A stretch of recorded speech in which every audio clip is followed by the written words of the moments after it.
bismillah yakfini adana ya allah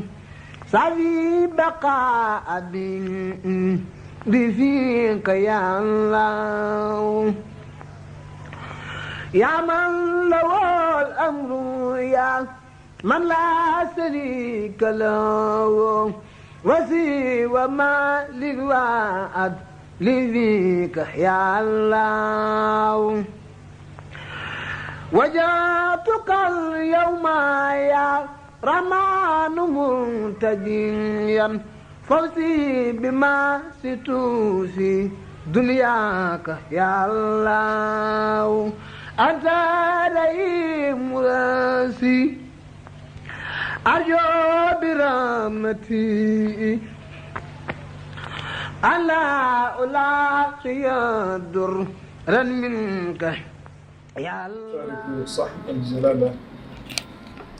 ملك المملكة المغربية أدام الله عزه والشعب المغربي ما أصابه جراء هذه الكارثة المفزعة. وبهذا الخصوص بعث صاحب الفضيلة الشيخ محمد بن منتخى الخليفة العام للطريقة المغربية هذا برئاسة ابن عمه الشيخ عبد الصمد ابن الشيخ شعيب مبكي ابن خادم رسول مؤسس الطريقة المغربية. بعث صاحب الفضيلة هذا الوفد لتقديم واجب العزاء والمواساة نحو أشقائنا نقول أشقائنا المتضررين في هذا الزلزال المدمر، وأيضا تصميم مساهمة رمزية إلى سعادتكم باسم الطريقة المغربية. هذا هو سبب الزيارة. ونختم هذا الخطاب بقراءة بيتين من قصائد الشيخ القديم مؤسس الطريقة المغربية: واشفي جميع المسلمين عاجلا ثم قهم خوفا وحزنا آجلا ونجهم وعافهم والطف بهم ولا توافقهم بالكفر ذنبهم. هكذا نرفع أيدي التضرع سائلين المولى عز وجل أن يرحم الموتى ويخفف العناء عن المتضررين، وأن يحفظ المملكة المغربية الشريفة ملكا وشعبا وسائر بلاد المسلمين. السلام عليكم ورحمة الله وبركاته. Excellence, Monsieur l'ambassadeur, je m'en vais tout d'abord vous présenter la délégation que l'honorable Khalife général des Mourides, Serigne Mountakha Mbacké, a voulu envoyer auprès de vous, auprès de Sa Majesté le roi Mohammed VI que vous représentez ici. Il nous a demandé d'être conduit par son demi-frère ici présent, l'honorable Serigne Abdou Samad Mbacké, fils de Serigne Chouaïbou, lui-même fils de Khadim Rassoul. Il est accompagné par Serigne Chouaïbou Mbacké,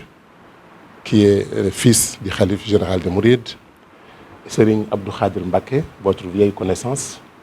qui joue les intermédiaires entre lui et le royaume chérifien, et moi-même, Khadim Diop, son secrétaire général. Donc, le Khalife général des Mourides, Excellence, en composant cette délégation, a voulu en son nom propre et au nom de toute la communauté mouride et musulmane présenter à Sa Majesté, le roi Mohammed VI, que Allah le protège, ainsi qu'au peuple frère marocain, ses sincères condoléances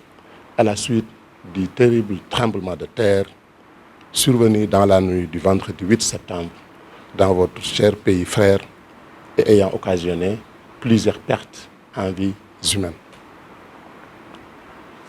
L'honorable Serigne Mountakha prie que Allah accueille tous ceux qui ont perdu la vie en son paradis Firdaus. Et il prie également qu'il aide le peuple chérifien nos frères en islam à surmonter cette épreuve très dure qui appelle de tous les musulmans leur solidarité à l'endroit du peuple marocain. Pour marquer sa solidarité agissante et celle de toute la communauté, le Khalife envoie vers vous, Excellence Monsieur l'ambassadeur,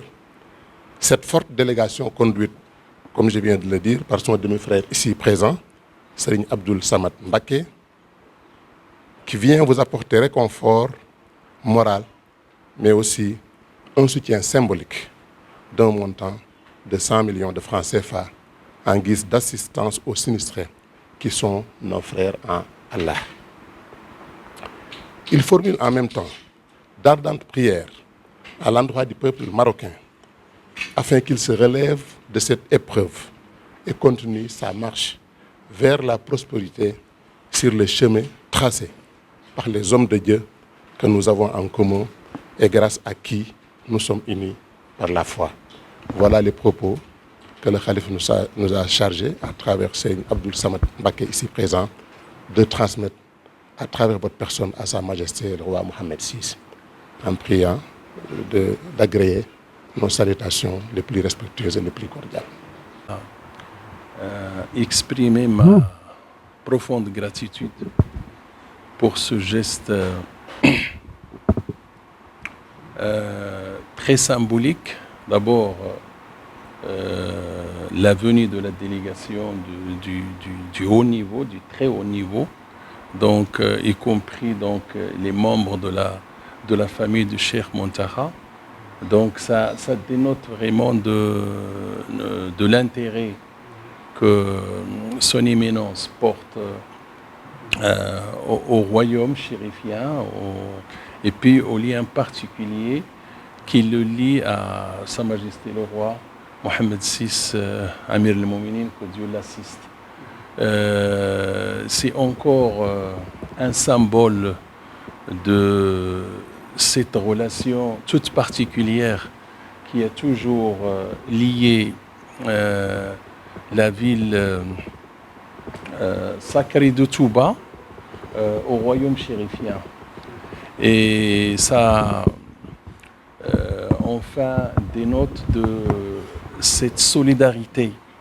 qui a toujours existé entre nous et qui est aussi un des piliers de l'islam.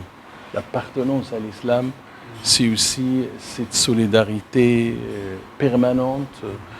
cette solidarité agissante entre musulmans là où ils sont. Donc, je crois que cette démarche est à saluer. Est à saluer, bien qu'il soit tout à fait naturel dans nos relations quotidiennes, mais cette démarche donc est vraiment la bienvenue et elle est appréciée et nous sommes vraiment fiers de cette relation toute humaine, spirituelle, mais aussi de ce soin particulier que chacun apporte à l'autre. Donc vous êtes en train de nous dire que vous n'êtes pas seul, que nous sommes avec vous.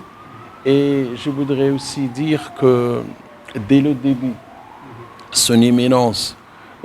s'est adressée à Sa Majesté le roi Mohammed VI, Amir al-Mouminin, en lui adressant, donc lui envoyant une lettre de condoléances dès le début. Donc, et je crois que la boucle est bouclée, comme on dit, et les faits sont là.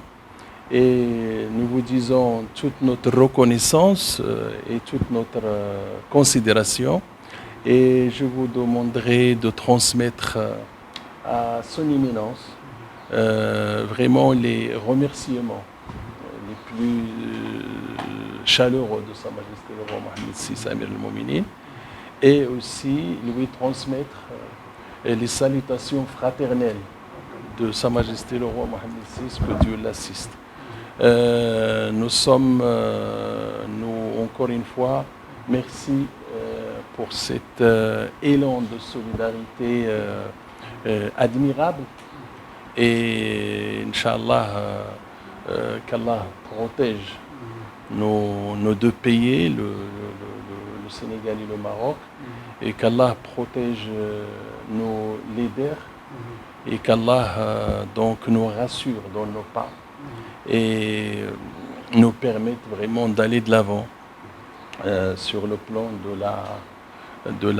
la paix, de la sécurité, de la prospérité. Wassalamu alaikum wa rahmatullahi ta'ala wa barakatuh. Alhamdulillahi rabbil alamin wassalatu wassalamu ala al-hadi al-amin sayyidina mawlana Muhammadin al-makin wa ala alihi wa sahbihi dhawi ridwani wa tamkin. Assalamu alaikum wa rahmatullahi ta'ala wa barakatuh. Bokki jullit yëpp noo ngi leen di nuyu tey nag ñu ñëwoon fii ci ambassade Maroc ci ndigalul Cheikh Mouhamadul Muntaqa mi fi toogee jataayub Cheikhul Khadim fekk fi ambassadeur bi ak ñi mu àndal ci liggéey bi ngir yëkkati njaalum sëriñ bi teg ko ci loxoom ak ndimbalam loo xam ne lu tuul la ci li mu yéene mu dem ci kilifa ak Maroc gépp ak njabootu Maroc gi nekk fii ci Sénégal ak ga nekk foofa njaal mu matale moo xam ne da koo jëmale ci réew moo xam ne ak Sénégal dañoo bokk di dëkkandoo di ay doomi ndey te yàgg lool te ànd bi rafet naka jekk mu waxoon ne nag nañ ñëw fekk ne jiitaloon na ay leetar yooyu njaal ba mu egsi woon ci ñoom waaye mu yebaloon ma ne naa ànd ak njaboot gii sëñ Chouaïb bu di doomam sëñ Abdul Xaadir sëñ Chouaïb bu Bass Anta Ñang ak sëñ Xaadim mii di jarbaatam tey secrétaire am ak mboolem délégation bi ñu ci ànd ngir ñu jëmmal ko fi ngir tiisu metti wi ak nattu bii nga xam ne ku ne xam na ne jullit nattu lay am waaye mbugal moom ci ñi gëmut yàlla la jëm kon nag li am nattu rek la mooy ñaan nag sun borom mu teggi nattu boobu te jàmmal leen te may leen tawfiq ak mucc di jaare ñëpp di nuyu bu baax a baax ambassadeur bi di rafetlu taxawaayam ak taxawaayu kilifaam gi mu fi nekkal noo ngi nuyu ñëpp di sant ñëpp wassalaamu aleykum wa rahmatullahi wa barakatuh. بذاك يا باسط الأعمال لي بريدا فاذكر مباسطتي دارين يا الله بذاك يا باسط الأعمال لي بريدا فاذكر مباسطتي دارين يا الله قبلت يا قافل الأداء لي وما لو لخير نهري بقفل منك يا الله